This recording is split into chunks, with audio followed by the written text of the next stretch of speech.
Can you guys hear me? Okay. Hi, everyone. Ingvild, thank you for fitting me in. This presentation, when I timed myself out the other day, took about 40 minutes, so I'm going to try to squeeze it down into 25 to fit into the time. I think we can do it. But are you guys ready to talk about some marketing and Vikings, your people? Yes. All right, awesome. For those of you who don't know me, my name is Emmy Jonassen. I am most recently Chief Marketing Officer and co-founder of a new indie publisher that you may have heard of called Snow Cannon Games. And before I get started, I just want to take a quick minute to thank the amazing organizers of Konsoll and all of you attendees for inviting me back. This is the 4th year I've done Konsoll. It's my favorite conference by far, and I'm honored and excited to be back here again. And speaking of amazing Konsoll organizers, many of you know Lynn Suvig, and I have been practicing my ohs. But many of you know Lynn as an amazing Konsoll organizer and also the creator of this event, but I know her more in her role as Chief Operating Officer for Snow Cannon Games and the other half of our 2-person marketing team at Snow Cannon.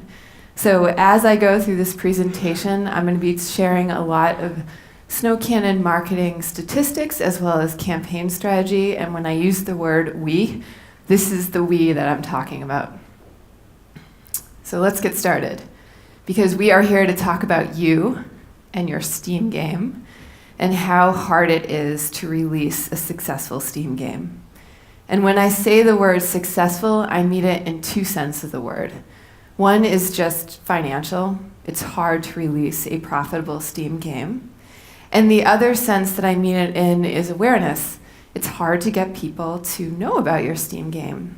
And it's only getting harder. In April of 2015, the median Steam game had 32,000 owners. And 1 year later, that number dropped by a little bit over 34% to 21,000 users. That is a drastic change in a relatively short period of time, and it begs the question of, well, what is going on here to make those numbers drop so significantly? And the reason that we believe this is happening is because Steam is becoming / is already a highly saturated platform.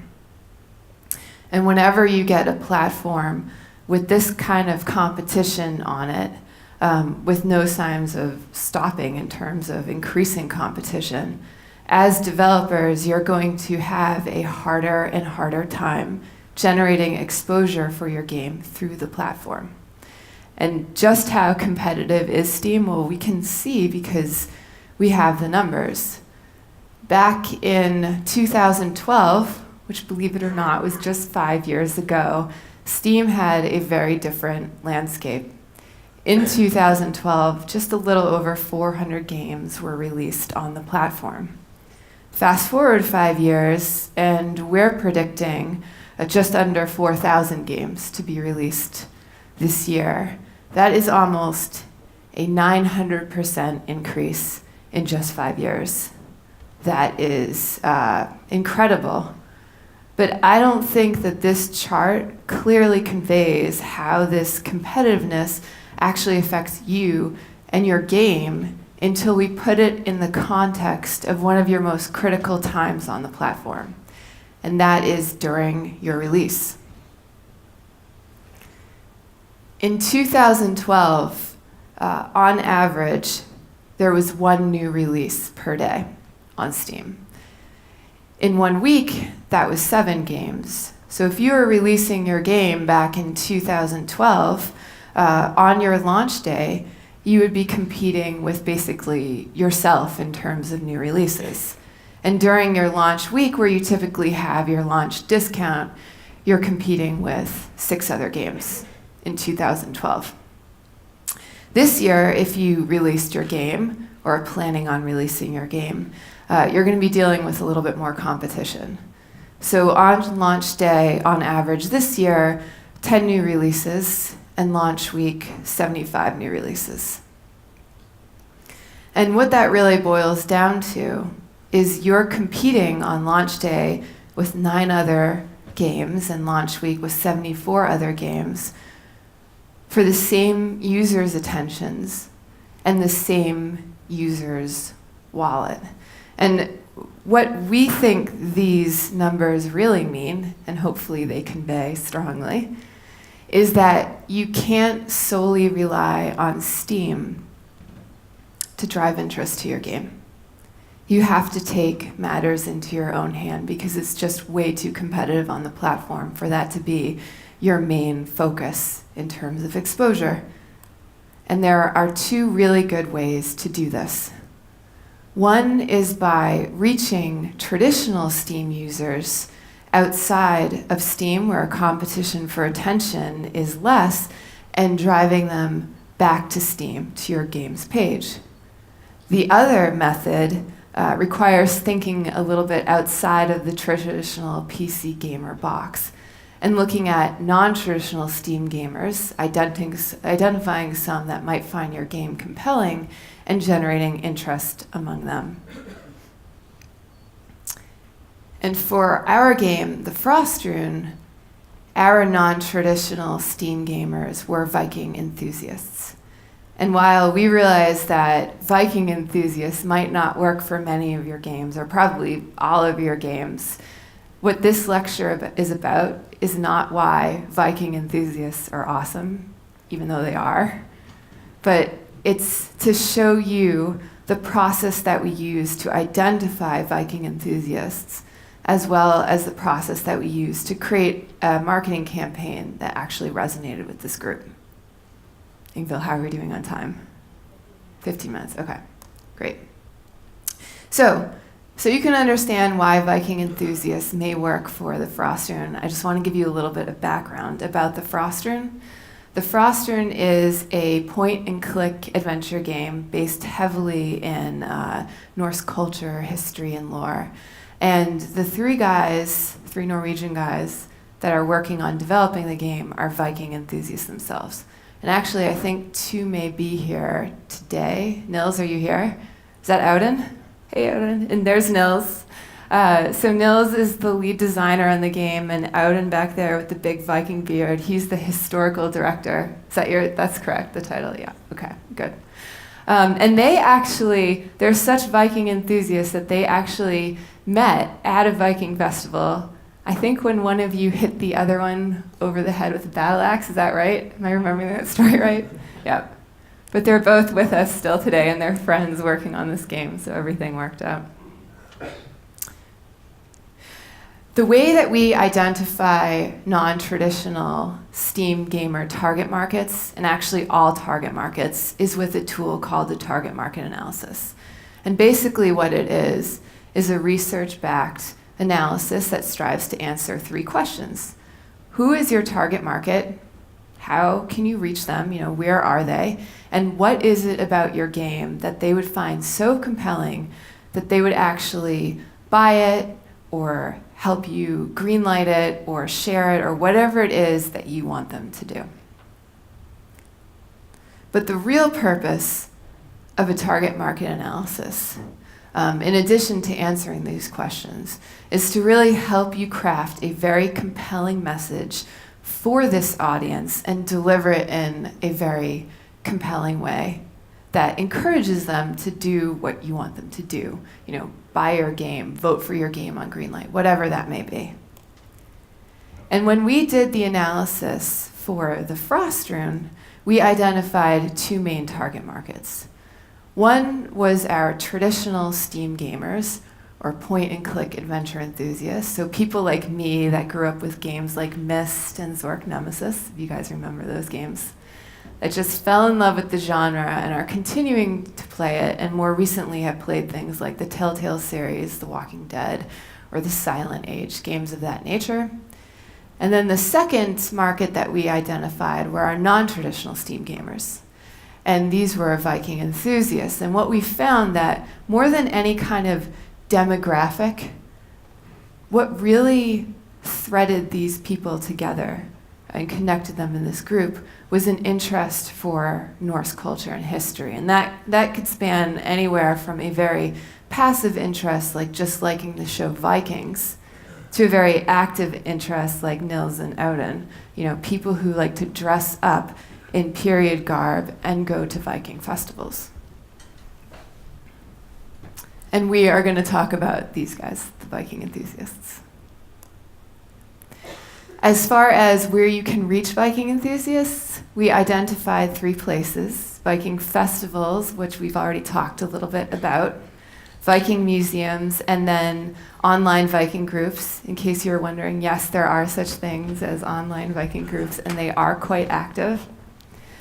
Fortunately for us, we were lucky that our clients, Grimnir, are Viking enthusiasts themselves. So we took advantage of that and interviewed them and asked them all kinds of questions as to where to reach Viking enthusiasts, what do Viking enthusiasts like, and they even let us tag along with them to a Viking festival.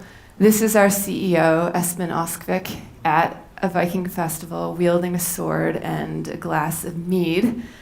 And while we don't encourage doing those 2 things at the same time, although historically that was probably accurate, I think Vikings probably drank vast quantities of mead before wielding swords. What we do recommend is immersing yourself in your target market's community and activities as much as possible, because man, did we learn a lot from going to that festival about the market that we were trying to reach. We also had a good time. And as far as the last question goes, what do Viking enthusiasts find compelling about the Frostrune? Well, we identified 2 things that were woven together with the theme of authenticity. The Frostrune is an incredibly accurate in terms of historical and cultural with the Viking Age. Everything in the Frostrune, from the environments to the objects, are modeled after real environments and objects found from the Viking Age. Even down to the language spoken in the game, it's accurate. The language in the game is actually a Dead Norse language that was spoken in that time and then recreated for the game with the help of a university professor. The second thing we identified was the story itself. As you can imagine, people who are into different periods, like the Viking Age or the Renaissance, one of the reasons they're really into these periods is because they like imagining what it would be like to live during those periods. They like to immerse themselves in it. And the story of the Frostrune is very immersive as you're playing the game, and it's strongly backed by authentic Norwegian lore. A lot of the spirits and the gods mentioned in the game are actually from the Viking Age mythology. Of course, for us, it wasn't all puppy dogs and ice cream. As we were doing this analysis, we did encounter some challenges. The first being not all Viking enthusiasts know about Steam or even have a Steam account. And for someone trying to promote a Steam game to this audience, that's a challenge. And we realized that we had to make the game accessible because overcoming that hurdle was a little too much. So the game will be available on mobile and also Windows 10 Store, which are just more common devices for this group. The second challenge we encountered was that when Viking enthusiasts are in their element, they're not really ready to be pitched about a game. We had to find another way to reach them. Something that would capture their attention but not take them out of the experience. Something that was still relevant but related to the Frostrune. Something like a museum quality replica of the Viking sword found in the Frostrune, made by Nils, the developer himself. And that's exactly what we did. As we were researching, going to festivals, visiting museums, we learned that Viking enthusiasts like Viking swords, and a well-crafted Viking sword turns heads. And we thought, there's something to this, especially because Nils is a hobby blacksmith himself and has actually been commissioned by museums to make swords.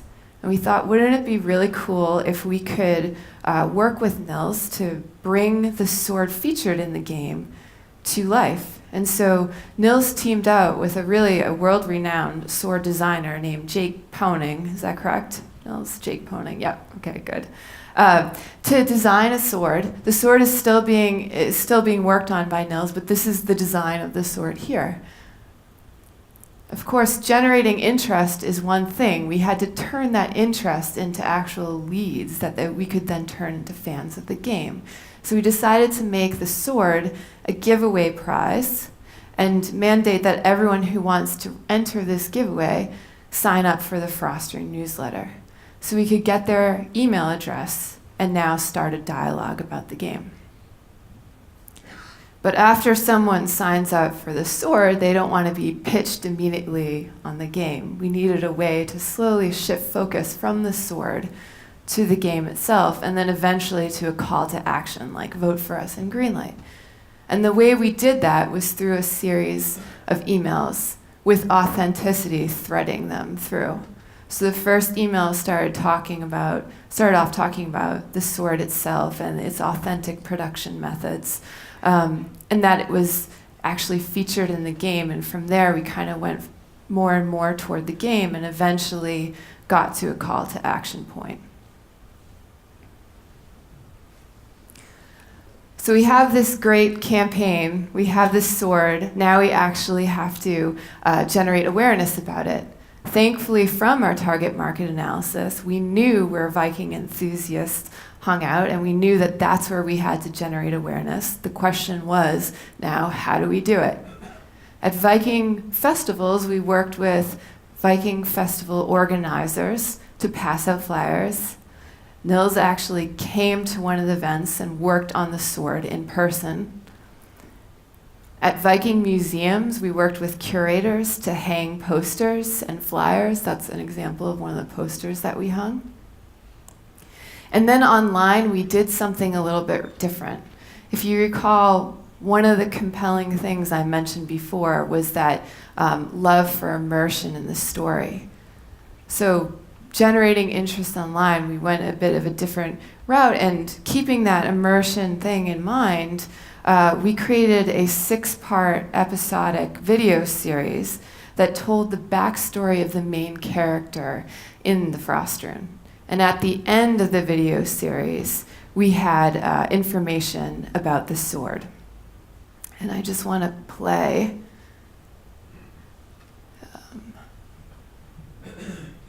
this video, one of the videos, so you can see. You do full screen. Well.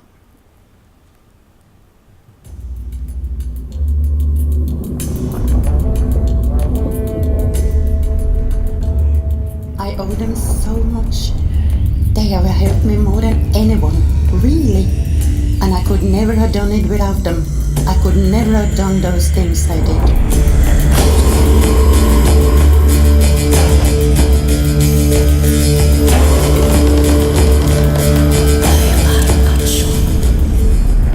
I always knew they should be respected.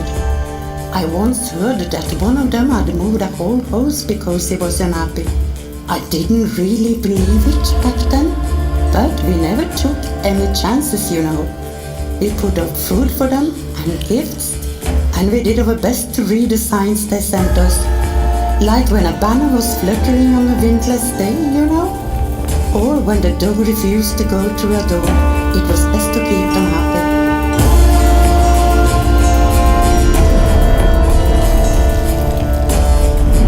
The first time I actually met a Vetir was on the island. I thought I would die right there. My heart was racing, my knees shaking. What a magnificent being. The beauty and the power, it was immense. And the animals they had with them, spirit animals, I would have done anything to ride a horse like that. You see, the Vetir are the land spirits. They live near waterfalls or mounds, sometimes in forest groves. They protect the land, their home, their forest. Remember to offer them some good food, something shiny, They can't resist the gift, those little creatures. You know, you could never really be sure whose side they were on. Sometimes they aided the Utnir, other times the Asir. You wouldn't think that trolls or goods needed help from the Vetir, but they did. They all did. I did too, and for some reason they decided to help me.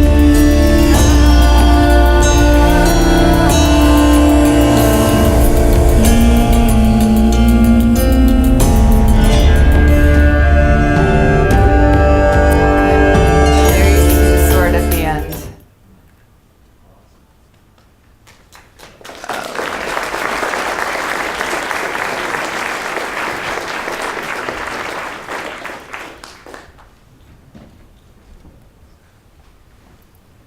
Okay. And then the last thing we did was a small press outreach, not to major gaming publications, but to smaller publications that were more in line with our target market. And I think, Ingvild, I'm almost at the end of my time, so I'm going to run through the results really quickly, and then I think we'll be good. So, results, how did we do? Did we reach this target market effectively? In terms of press, we didn't secure a whole ton of articles, but the ones that we did really mattered. We got a really nice feature in Art of Swords, which Viking enthusiasts do read, and it actually generated over 300 interactions and thousands of page views for us. We also generated interest and commitment from NRK, which I believe you guys are aware of, a national Norwegian television station, to do a spotlight on the sword. The videos generated over 70,000 views between YouTube and Facebook. And then our newsletter, this campaign is still going on, but we have over 3,000 signups so far with an average open rate of 47%. Industry average is around 13%. But the big question is, when asked, would Viking enthusiasts actually engage in an action that we wanted? And for us, it was voting for us on Greenlight because the game isn't out yet. And the answer is yes. We can attribute 60% of our yes Greenlight votes to the work that we did with Viking enthusiasts. Here's the graph. You can see at the beginning there's a spike that's pretty typical for Greenlight campaigns. When you get posted on the homepage, you'll get a lot of votes kind of automatically. Our Greenlight lasted for 2 weeks, at which point we were greenlit. And these two humps right in the center are from our work with Viking enthusiasts. The first being when we launched the sword contest, and the second being when we sent out an email blast to the subscribers we got through the sword, asking them to help us with the Greenlight campaign. So just final thoughts. Steam is competitive. Don't just rely on it. Take matters into your own hands. If you're going to identify non-traditional Steam gamer groups and market to them, just know, as you can see from this campaign, there's a lot of work involved and you just have to account for that. Measure everything, like Luke was saying. Unless you can measure your campaign, you have no way of telling whether it was successful. Make sure you go into everything having goals defined beforehand and ways to measure so you can see if you're hitting those goals. And then finally, don't forget your traditional Steam gamers. Non-traditional Steam gamers will most likely not make up the bulk of your audience. They're a good way to expand and broaden your audience, but don't forget the core and make sure you have campaigns ready for those guys. And with that, I don't think we have time for questions, but thank you very much. Ingvild, thanks for letting me.